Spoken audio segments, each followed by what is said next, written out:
દાહોદમાં વડાપ્રધાન નરેન્દ્ર મોદીના આગમનની તડામાર તૈયારીઓ ચાલી રહી છે। દાહોદના પ્રભારી મંત્રી, સાંસદ, કલેક્ટર, એસપી સહિતના અધિકારીઓ તૈયારી માટે બેઠકનો દોર કરી રહ્યા છે। ભારત દેશના વડાપ્રધાન નરેન્દ્રભાઈ મોદીના તારીખ 26ના રોજ આવવાના છે। અહીંયા નરેન્દ્રભાઈના હસ્તે નવનિર્મિત રેલવે એન્જિન સાથે દાહોદ પાલિકા તથા નવા ભવન સહિતના વિવિધ કામોનું લોકાર્પણ કરાશે। સાથે વડાપ્રધાનની જાહેર સભા દાહોદ નજીકના ડોકઈ ગામે યોજનાર છે। તેના માટેની તૈયારીઓમાં સરકારી તંત્ર ભાજપ લાગ્યું છે।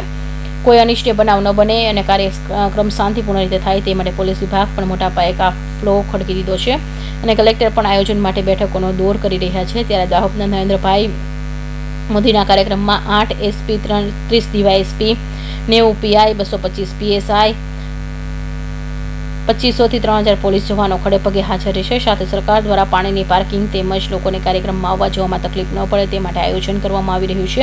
તારીખ 26ના રોજ નરેન્દ્રભાઈના કાર્યક્રમમાં આવવામાં સહુલિયત રહે તે માટે જિલ્લામાં જેટલા પણ ટોલગેટ છે ત્યાં કોઈ પણ પ્રકારના નાણાં નહીં લાગે તેવું આયોજન કરવામાં આવ્યું હોવાની જાણકારી મળી છે।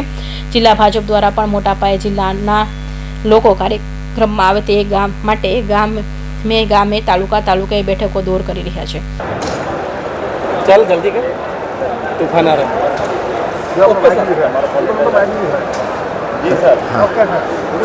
26મી મેના દિવસે માનનીય વડાપ્રધાન સાહેબ આપણા દાહોદ શહેરમાં આવી રહ્યા છે અને અહીંયાથી લગભગ 25,000 કરોડ રૂપિયાના કામો જો છે એમનું લોકાર્પણ અને ખાતમુહૂર્ત કરવા માટે જઈ રહ્યા છે।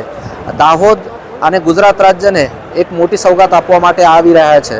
તો માનનીય વડાપ્રધાનશ્રીના કાર્યક્રમમાં આવવા માટે હું દાહોદની જનતાને અને આજુબાજુના જિલ્લાઓની જનતાને અપીલ કરું છું।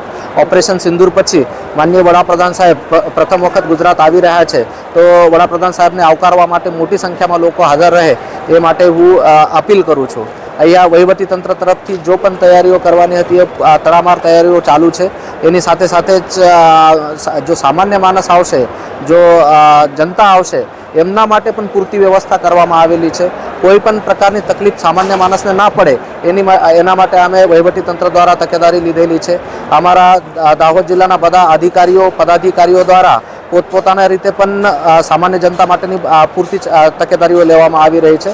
તો હું ફરી એકવાર સામાન્ય નાગરિકોને વિનંતી કરું છું કે માનનીય વડાપ્રધાન સાહેબને જોવા માટે, સાંભળવા માટે મોટી સંખ્યામાં ઉપસ્થિત રહે।